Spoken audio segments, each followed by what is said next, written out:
சிவா திருச்சிற்றம்பலம். மாணிக்கவாசகர் திருவடிகள் போற்றி. சிவாய நம. திருவாசகம் போற்றி. திருச்சதகம் பண்டிதமணி கதிரேசனார் திருவடிகள் போற்றி. திருச்சதகம் 67 எம்பிரான் போற்றி என்ற மந்திரம். முன்னுரை.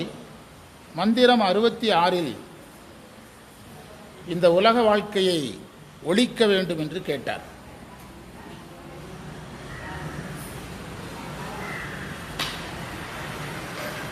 அந்த உடம்பு நீங்கிய பிறகு வருகின்ற பேரு பற்றி அவர் சொல்லவில்லை.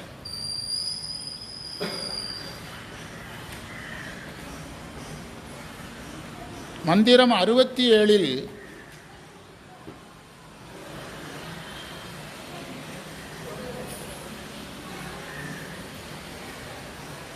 உடம்பு நீங்கிய பின் வருகின்ற பேரு உன்னிடமே இருக்கிறது என்பதை சொல்லுகிறார்.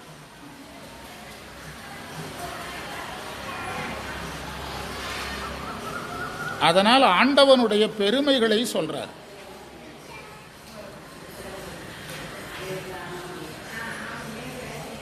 பதவுரை. பிரான் தலைவன்.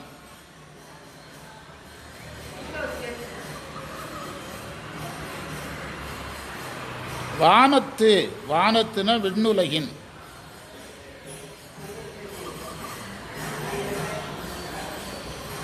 அவரவர் அந்தந்த தேவர்னு அர்த்தம்.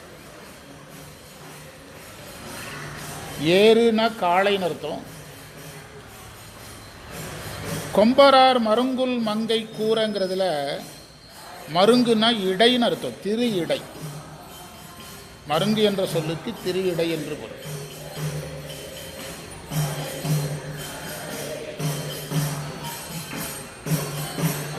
செம்பிரான் என்பதற்கு சிவந்த நிறம் உடையவன்.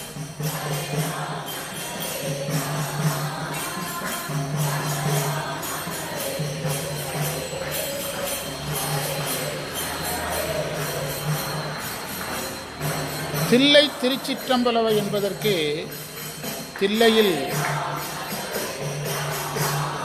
தில்லையில் ஞான பரவெளியில் இருப்பவன் அர்த்தம்.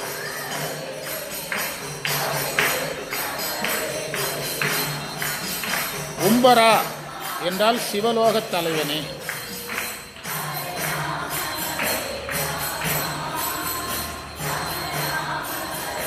இந்த போற்றி என்று வருகின்ற இடங்கள் எல்லாம் காக்க என்று பொருள் எடுக்கணும்.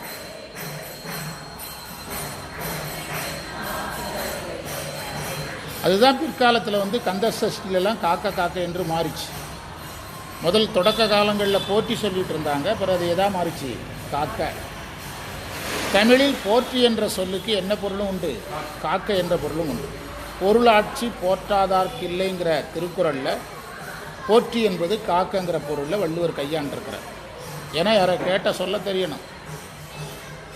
தலையை 100 தடவை ஆட்டி சொல்ல முடியாமல் போய் என்ன பிரயோஜனம்? சொல்ல தெரியணும். தலையாட்டுறது முக்கியம் இல்லை. அதனால் அந்த போற்றிங்கிற பொருளை எடுத்துக்கிடணும். இப்போ நம்ம ஒவ்வொரு பாயிண்டாக பார்க்கலாம். எம்பிரான். மாணிக்கவாசகர் மானிடராக பிறந்து நூலை படைக்கிறார். மானிடராய் பிறந்து இந்த நூலை படைக்கிறார். அதாவது மக்களில் ஒருவர். யாரு? மாணிக்கவாசகர். அதனால் எம்பிரான். மக்களில் ஒருவராக இருக்கிறதுனால எம்பிரான். எம்பிரான்னு சொல்ல முடியாதல்ல. மக்கள் பக்குவப்படாமல் இருந்தாலும் அவர் கழிச்சிட்டு சொல்ல முடியாதல்ல. அதனால் எம்பிரான்னு சொன்னார். எனவே இறைவன் மக்கள் தலைவன் என்பது தெரிகிறது. அடுத்து உடனடியாக சொல்கிற பாருங்க. வானத்து அவரவர் ஏறுங்கிறார்.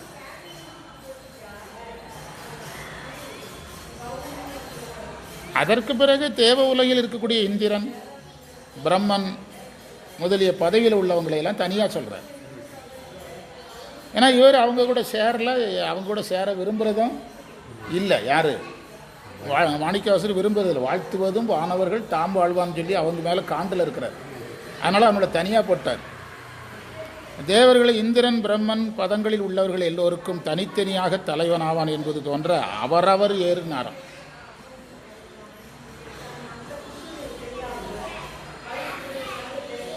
ஏறு போன்றவனேன்னு தான் சொல்லியிருக்கணும், ஏறுன்னு சொல்கிறாரு. இப்படி சொல்கிறதுக்கு தமிழில் உபசார வழக்குன்னு பேர். உபசாரத்துக்காக சொல்கிற இறைவன் ஏறே கிடையாது. பசுமாட்டை பார்த்து மகாலட்சுமின்னு சொல்கிறோம், அது ஒரு உபசாரம் தானே. தமிழ் இலக்கணத்தில் வரும், தமிழ் இலக்கணத்தில் இருக்குது. வலுவமைதின்னு ஒரு இலக்கணம் இருக்குது. அக்ரிணைய உயர்தினையாக சொல்கிறது, உயர்தினைய அக்ரிணைய பசுவை பார்த்து என் மகாலட்சுமி வந்தாள் அப்படின்னா அக்ரிணையை பார்த்து சொல்கிறது. ஆனால் அது உபசாரம் தான். அதை இதில் எடுத்துக்கொள்ளணும், உபசார வழக்கு என்று எடுத்து. ஏன்னா இறைவன் ஏறு கிடையாது, ஏறு போன்றவன் என்று பொருள் எடுக்கணும். மண்ணுலகையும் விண்ணுலகையும் சொன்னதுனால பிற உலகங்களையும் சொன்னதாக நாம் எடுத்துக்கொள்ளணும்.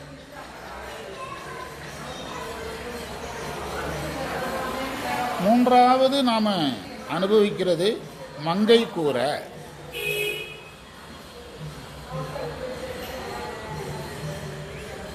இது இறைவனுடைய போக வடிவம். போக வடிவம் சித்தியாரில் 1ஆம் நூற்பாவில் 50வது மந்திரத்தில் போகியாய் இருந்து உயிர்க்கு போகத்தை புரிபவன் அப்படின்னு இருக்குது. போக வடிவம்னு அம்மையப்பர் கூட அம்மையப்பராக இருக்கிறது. இந்த மண்ணில் நல்ல வண்ணம்லாம் என்ன வடிவம்? போக வடிவம். நேற்று கூட அந்த மண்ணில் நல்ல வண்ணம்ங்கிறதுல ஒரு தொடர் கூட அந்த மங்கை நல்லாள் பெண்ணின் நல்லாள்னு வந்துடுது இல்லை, அதெல்லாம் போக வடிவம். அதை சித்தியாரில் கொண்டு பொருத்தி படித்துக்கொள்ளணும். அடுத்தது வெண்ணீரை, அழகான இடம். பண்டிதமணி தான் நமக்கு எல்லாம், திருமுறைனா பண்டிதமணி தான். வெண்ணீரை யோகியாய் யோகமுத்தி, அதுவும் அதே மந்திரத்தில் தான் இருக்குது. சித்தியார் 1:50, 1ஆம் நூற்பாவில் 50வது மந்திரம். பொதுவாக சித்தியாரில் ஜென்ரலாக நம்பர் அடிப்பாங்க, சிலர் இப்படி நம்பர் சொல்லுவாங்க. 1ஆம் நூற்பாவில் 50வது மந்திரம், 3ஆம் நூற்பாவில் 2வது மந்திரம் அப்படிங்கிறது. அப்புறம் அந்த நூற்பாவுக்குள்ளே போய் கவுண்ட் பண்ணணும். அது ஈஸி, இது கஷ்டம். ஆனால் முறை இதுதான் முறை. ஆமாம். இப்போ நீங்கள் சிவஞான போதத்தில் 67வது வெண்பா அப்படி சொல்கிற மரபெல்லாம் கிடையாது. எந்த நூற்பாவில் எந்த அதிகரணத்தில் அந்த வெண்பா இருக்குது, எடுத்துக்காட்டு 1, 2, 3, 5 அவ்வளோதான் சொல்லணும். 67, 57லாம் சொல்லக்கூடாது மரபுப்படி. ஆனால் வெண்ணீரை என்பது இறைவனுடைய யோக வடிவம். அதில் ஒரு வார்த்தை பாருங்கள், நம்ம சொல்கிறதையெல்லாம் எல்லாரும் முறைச்சி பார்க்குறாங்க. அவர் சொல்கிறாரு அது குறியீடு போட்டிருக்கிறார். என்ன வார்த்தை? குறியீடு. ஆமாம், யோகமுத்தி உதவுதற்குரிய குறியீடு. என்ன அர்த்தம்னா, திருநீறு பூசி இருக்கிறார் என்பது யோகத்தை தருவதற்கான குறியீடு.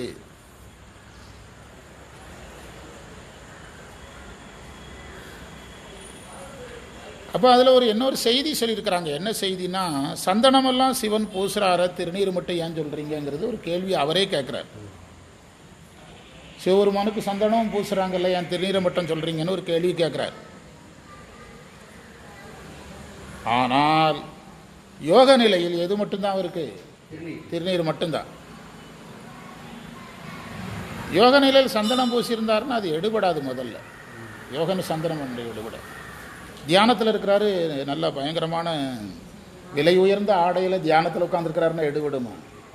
ஆடையும் கந்தையேன்னு சொன்னது எதனால்? சேக்கிழார் நாயன்மார்களுக்கு சொல்கிறாரு. ஆடையும் கந்தையேன்னு சொன்னது என்னதுன்னா, அவங்க அடிகளால் ஆயிட்டாங்க, நாயன்மார்கள் ஆயிட்டாங்க. அப்போ அப்படி தான் சொல்ல முடியும். ஆனால் அதே சமயத்தில் நம்ம அவருக்கு 4 பேருக்கு அலங்காரம் பண்ணும்போது அப்படி பண்ண முடியுமா? நினச்சி பாருங்கள். 4 பேருக்கு அலங்காரம் போது நம்ம விலை உயர்ந்த ஆடைகள் நகைகள்லாம் போட்டு அழகு பார்க்குறோம். ஆனால் சேக்கிழார் சொன்னது ஆடையும் கந்தையே ஆரமும் கண்டிகை அப்படின்னார். எனவே இந்த யோக நிலையை குறிப்பதுன்ட்டார். அதாவது போக வடிவத்தில் இறைவனை நம்ம இல்லறத்தானா பார்க்கிறோம், யோக வடிவத்தில் இறைவனை குருவா பார்க்கிறோம். வேக வடிவத்தில் பைரவர் வைரவர் போன்ற வேகமுடைய தெய்வங்களாக பார்க்கிறோம் சிவனை.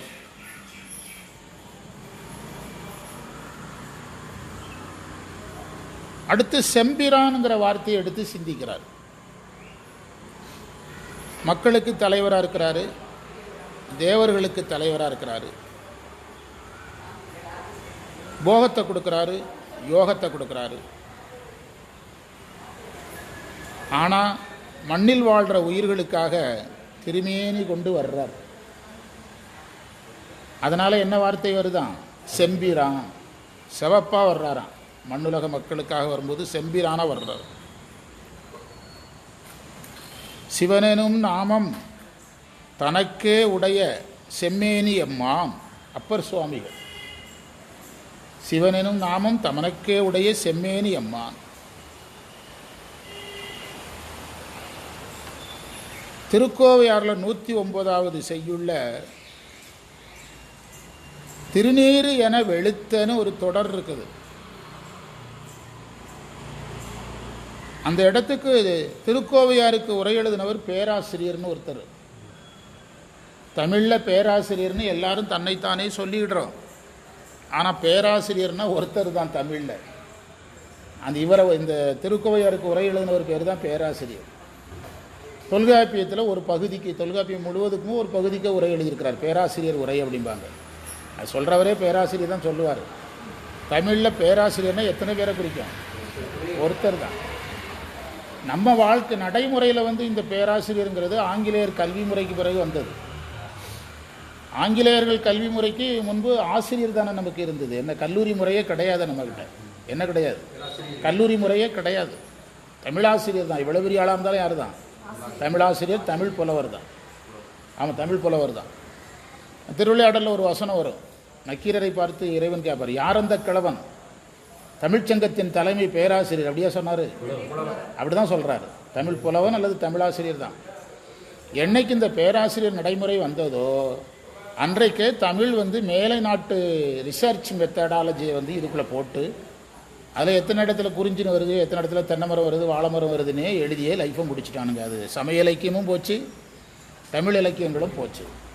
அவங்களுக்கு எல்லாம் ஆராய்ச்சி பண்ணுறது தான் வேலை. ஆராய்ச்சி தொடங்கும் போதே எது முடிஞ்சு போச்சு? அனுபவங்கள் முடிஞ்சு போயிருக்கு. திருமுறை ஆராய்ச்சிக்குரியது கிடையாது. திருமுறை எதற்குரியது? அனுபவிப்பதற்குரியது. சித்தாந்தம் திருமுறையை அனுபவிக்கணுமே தவிர ஆராய்ச்சி பண்ணக்கூடாது. அந்த ஆராய்ச்சியாளர்களுக்கு ஏதாவது தெரியுதான்னா, நம்ம மதுரையில் ஒரு மாநாட்டுக்கு வந்திருந்தாங்க பெரிய பெரிய பேராசிரியர்கள்லாம். சைவ வார்த்தைகளை எல்லாம் தப்பு தப்பாக சொல்கிறாங்க. பழனிக்கு, மதுரையில் பழனிக்கு தப்பு தப்பாக சொல்கிறாங்க. பெரிய வேதனை என்னென்னா, அந்த 3 நாள் மாநாட்டில் ஒரு நாள் கூட ஒரு சித்தாந்த ஆசிரியர் பெயரையோ ஒரு 100 ரூபா கூட சொல்லலை. அதில் சொல்லலை. தப்பு தப்பாக கட்டுரை எழுதி அவங்களுக்கு இத்தனை கட்டுரை வாசிச்சிருக்கணும், இத்தனை இடத்துல இந்த கட்டுரையை ரிசர்ச் கட்டுரையை வாசாங்கன்ட்டு முடிவு சொல்லியிருக்கணும்.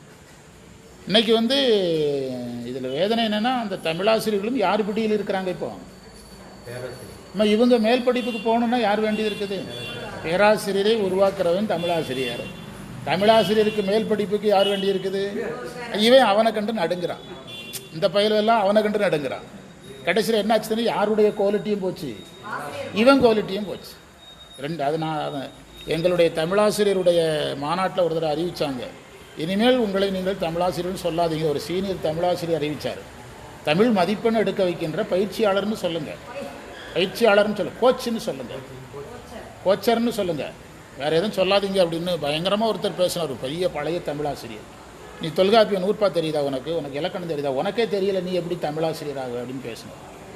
இதெல்லாம் நான் உங்ககிட்ட இப்போ சொல்கிறேன்னு நினச்சி விடாதீங்க. யூகேபியை உட்காந்துருக்கும்போது நம்ம தேவார பாடசாலையில் அவரை வச்சுக்கிட்டே கேட்டுட்டு, என்னதான் இருந்தாலும் பெரியவர்ல, நான் தப்பாக பேசிட்டேன்னா அப்படின்னு, நான் எனக்கு தோணுதை பேசிட்டேங்க அப்படின்னு அவர் உட்காந்துருந்தார். எதில்? நடைமுறையில் இருக்கிறத நான் சொன்னேங்க அப்படின்னு. இங்கே இல்லை, பாடசாலை, அவருடைய ஸ்கூலில், அவருடைய பாடசாலையில். எதுக்கு சொல்கிறேன்னா, பேராசிரியர் என்றால் எங்களுக்கு தமிழாசிரியர்களுக்கு யார் தான் ஒருத்தர் பேராசிரியர்? தொல்காப்பிய உரையாசிரியர், திருக்கோவையார் உரையாசிரியர் பேர் தான் பேராசிரியர். நீங்கள் ஃபோன் போடும்போது நான் பேராசிரியர் பேசுகிறேன்னு சொல்கிறது அது வேறு விஷயம். நான் கேள்விப்பட்டேன் நம்ம ஆட்களெல்லாம், ஹலோ நான் பேராசிரியர் பேசுகிறேன், நான் அண்ணாமலையில் பேராசிரியராக இருக்கிறேன், நான் சிதம்பரத்தில் நீங்கள் ரவுஸ் பண்ணுறது, அல்ட்ராசிட்டி பண்ணுறதெல்லாம் கேள்விப்படுறேன். அது வேறு விஷயம். இப்போ பேராசிரியருக்கு வருவோம். திருநீரென வெளுத்து என்று எதில் இருக்குது? திருக்கோவையாரில் 109வது மந்திரத்தில் இருக்குது. அங்கே உரை எழுதிய பேராசிரியர் செம்மை அவன் திருமேனியால் பெறப்படும் எழுதியிருக்கிறார். திருநீரை வச்சு வெள்ளைன்னு முடிவு பண்ணிடுங்க, அவன் சிவப்புங்கிறது அவன் உடம்புன்னு முடிவு பண்ணிடுங்கன்ட்டு எழுதியிருக்கிறார்.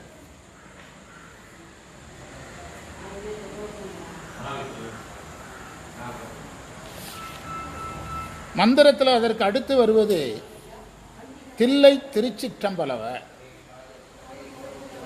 அதற்கு விளக்கம் சொல்றாரு, இறைவன் ஐந்தொழில் செய்கின்ற இதை காட்டுவதுதான் நடராஜர் கோலம்.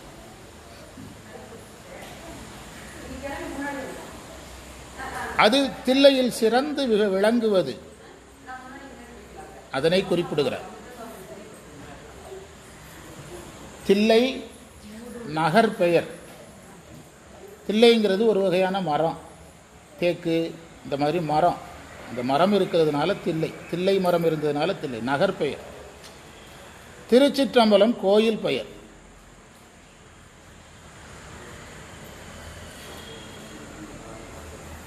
திருச்சிற்றம்பலம்னு சொன்னால் தமிழ், சிதம்பரம்னு சொன்னால் வடமொழி. கோயில் பேர் தான் அது. நீங்கள் திருச்சிற்றம்பலம்னு சந்திக்கும் போது சொல்கிறீங்கன்னா எந்த ஊரை நினைக்கிறீங்க? சிதம்பரத்தை நினைக்கிறதா அர்த்தம். நமக்கு அது பெரிய கோயிலுங்கிறதுனால அதை நினைக்கிறோம். சிதம்பரம் என்பது வடமொழி. சிதம்பரம் என்பது சித்து அம்பரம் என பிரிக்கப்படும். சித்து அம்பரம்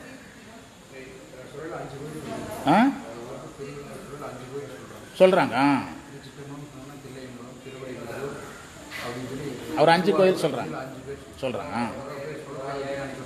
சொல்றாரா? அப்போ இந்த சித்துக்கூட்டல் அம்பரம் என்று பிரியும். அதற்கு பொருள் சித்துனா ஞானம், அம்பரம்னா ஆகாயம் என்று அர்த்தம். ஆகாயம்னா வெளி. இப்படியே சொல்லிட்டு போனால் 500 வருஷம் ஆனாலும் பொருள் வராது. ரொம்ப சிம்பிளான பொருள், இறைவன் எங்கும் இருக்கிறான், அருள் வெளியில் இருக்கிறான், எங்கும் இருக்கிறான்னு அர்த்தம். அவ்வளோதான். ஆமாம், ஞானப்பெருவு. தமிழில் சிற்றம்பலம் என்பதே பழைய வழக்கு.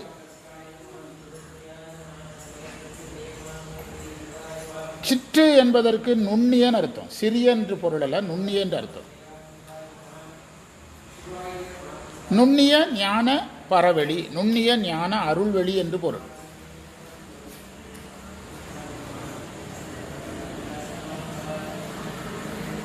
வடமொழியில் தகராகாசம் என்றும் சொல்லுவார்கள். தகராகாசம் என்றும் சொல்லுவார்கள். அதனால தான் தியானத்துக்கு வடமொழியில் தகர வித்தைன்னு பேர். தகர வித்தை என்று பெயர். ஓம் பூர்புவஸ்வக தத்ச விதுர்வரேண்யம். அந்த காயத்ரி மந்திரம் எந்த எழுத்தில் தொடங்குது? த என்ற எழுத்தில் தொடங்குது. அதில் உரை சொல்லும்போது அந்த தகராகாசத்தை பற்றி எழுதுவாங்க. ஏன் காயத்ரி மந்திரம் த என்ற எழுத்தில் தொடங்குதுன்னா தகராகாயத்துக்கு அது ஒரு குறியீடு அப்படின்னு சொல்லுவாங்க. வள்ளலார் ஓரளவு இதோட ஒட்டி தான் சிந்திச்சிருக்கிறாரு. வள்ளலாருடைய ஜோதியே ஓரளவு எதை ஒட்டியதும்பாங்க. இந்த தகர வித்தைனே பேர் அதற்கு. இந்த தகர வித்தையை ஒட்டி தான் அவருடைய சிந்தனைகளெல்லாம் செலுத்தியிருக்கிறார். இன்னும் சொல்லப்போனால் அவர் தன்னுடைய விளக்கை தகரத்தில் தான் இருக்கணும்னாரு. இதில் தான் இருக்கணும்னாரு. ஆமாம், தகரத்தில் தான் இருக்கணும்னாரு. ஆமாம், அவர் இதில் தான் அதிக கவனம் செலுத்தினார். இதைத்தான் சைவத்தில் சிற்பர வியோமமாகும் திருச்சிற்றம்பலம். பெரிய புராணம் தில்லைவாழர் அந்தணர் புராணத்தில் இருக்குது. சிற்பர வியோமமாகும் திருச்சிற்றம்பலம் என்று சேக்கிழார் பாடினார்.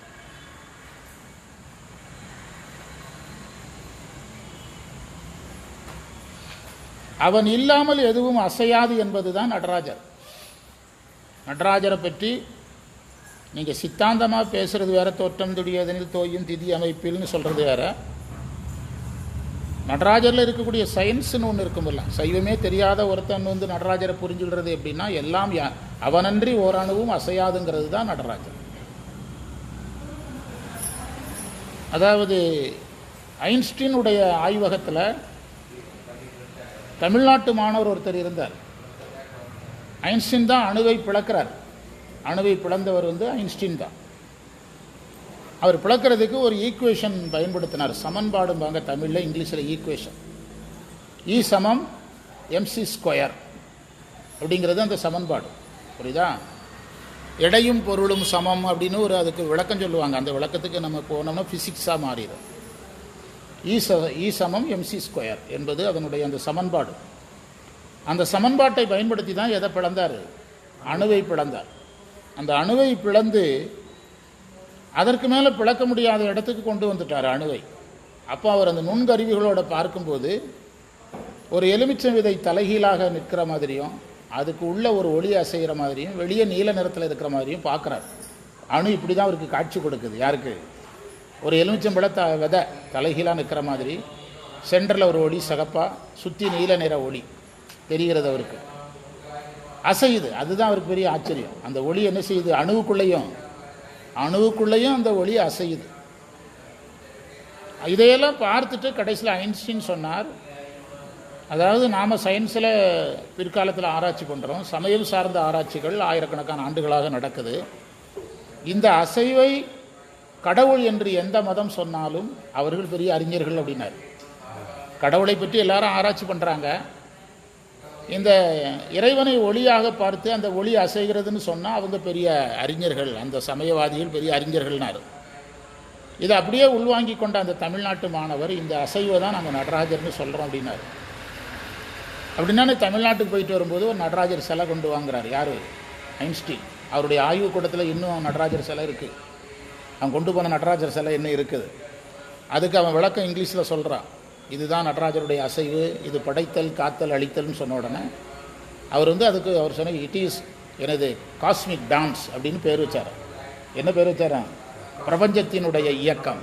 நடராஜருடைய டான்ஸுக்கு இட் இஸ் காஸ்மிக் டான்ஸ் அப்படின்னு பேர் வச்சாராம். அதில் அந்த சிகப்பாக இருக்கிறது தான் சிவன். நம்ம அம்மைக்கு என்ன நிறம் சொல்கிறோம்? நீல நிறம் சொல்கிறோம். அணுவுக்குள்ளேயும் யார் உட்கார்ந்துருக்கிறா? அம்மை உட்கார்ந்துருக்கு. அந்த நீல நிறம் தான் அந்த விளக்கை சுற்றி இருக்கிற அம்மை நிறம். இதெல்லாம் நம்ம சொல்லி சொல்லி போர் அடித்து ரொம்ப நாள் ஆகிட்டு சொல்லி இப்போ ஞாபகம் வந்ததுனால சொல்கிறேன். ஆமாம், ஒரு எப்படியும் நீல நிறம். நீங்கள் ஸ்டவ் அடுப்புலே நீல நிறம் இருக்கும். ஸ்டவ் அடுப்பே நல்லா சிகப்பாக எரியும். சுற்றி என்ன தெரியும்? நீல நிறம் தெரியும், ப்ளூ கலர் தெரியும். Blue colour. அதான் மைபோதி விளக்கே என்ன மனத்தினுள் கருப்பு வைத்து. பெரிய புராணத்தில் முத்தநாதன் மெய்ப்பொருள் நாயனாரை குத்துறதுக்கு போகிறான். நல்லா திருநீர் பூசிட்டு போகிறான். சேக்கிழார் ஒரு வரி எழுதினார், மைபோதி விளக்கே அன்ன மனத்தினுள் கருப்பு வைத்துனார். அதாவது விளக்கில் கருப்பு இருக்கிற மாதிரி திருநீரை பூசிட்டு மனசில் கருப்பு வச்சுட்டு போகிறாங்கிறார். மைபோதி விளக்கே அன்ன மனத்தினுள் கருப்பு வைத்து அப்படின்னு எழுதினார். இந்த செய்திகளெல்லாம் இந்த சிந்திக்கிறதுக்கு பண்டிதமணி நம்மளை தூண்டி இருக்கிறார். புரியுதா? அந்த அசைவு தான் நடராஜர் என்று சொல்லப்படுகிறது.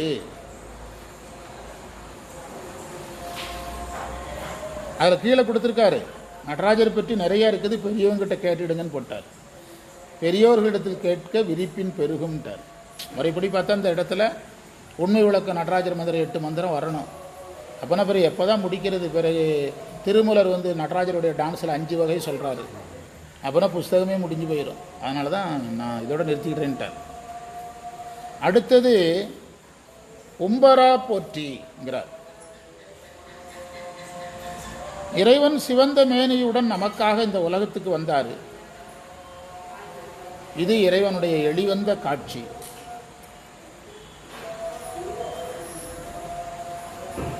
ஆனால் இறைவனுடைய சிறப்பிடம் பெர்மனண்ட் ரெசிடென்சியல், பெர்மனண்ட் இடம். நீங்கள் திருவண்ணாமலைக்கு போயிட்டு திருவண்ணாமலை ஏதோ லாட்ஜ் அட்ரஸ் உங்கள் வீட்டு அட்ரஸாக கொடுப்பீங்களா? நீங்கள் வீட்டு அட்ரஸ் பெர்மனண்ட்டாக எடுக்கிற ரேஷன் கார்டில் என்ன இருக்கோ அதுதான் என்னது? Permanent residential address. சிவபெருமானுக்கு பெர்மனண்ட் ரேஷன் கார்டு அட்ரஸ் எது தான்? அவருக்கு கையிலே தான் அவருடைய ரேஷன் கார்டு அட்ரஸ், ஆதார் அட்டை அட்ரஸ். எந்த ஊருக்கு வேணாலும் அவர் வரலாம். புரியுதா? சிதம்பரத்துக்கு வரலாம், திருவண்ணாமலைக்கு வரலாம், எந்த ஊருக்கு வேணாலும் வரலாம். அவருக்கு ஆதார் அட்டைன்னு ஒன்று அவரை போட்டுக்கிட்டா அது எதை தான் போடுவார்? கையிலையும் தான் போடுவார். சிவலோகம் அல்லது சிவபுரம், அதனை தான் உம்பரா போற்றி என்றார்.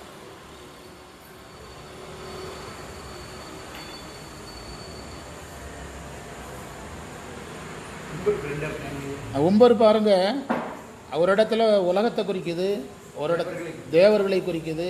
பாருங்க, நிறைவாக என்னை ஆளுடை ஒருவ என்பதை அனுபவிக்க போகிறோம். என்னை ஆளுடை ஒருவ. மேலே இறைவனுக்கு சொல்லப்பட்ட தலைமை இலக்கணங்கள் எல்லாம் சிவனுக்கு உரியது.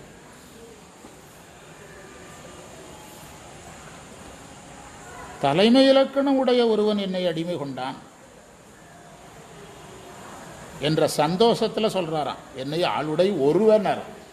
யாரோ இந்திரன் வந்து என்னை அடிமை கொண்டான், சந்திரன் அடிமை கொண்டான்னா எனக்கு சிறப்பு கிடையாது.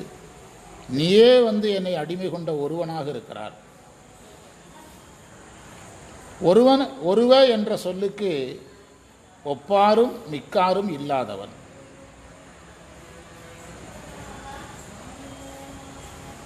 முடிவுரை: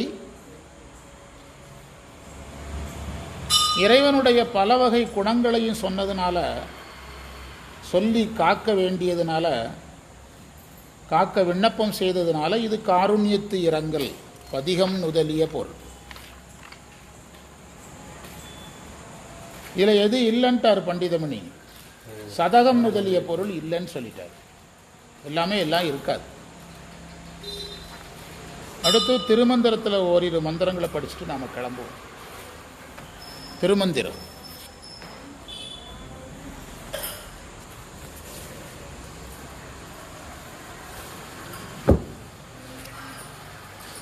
ஒன்பதாவது தந்திரம் தான் இங்கே படிக்க வேண்டியது. அதில் என்ன தலைப்பு? ஒளி வகை போயிட்டுருக்குன்னு நினைக்கிறேன்.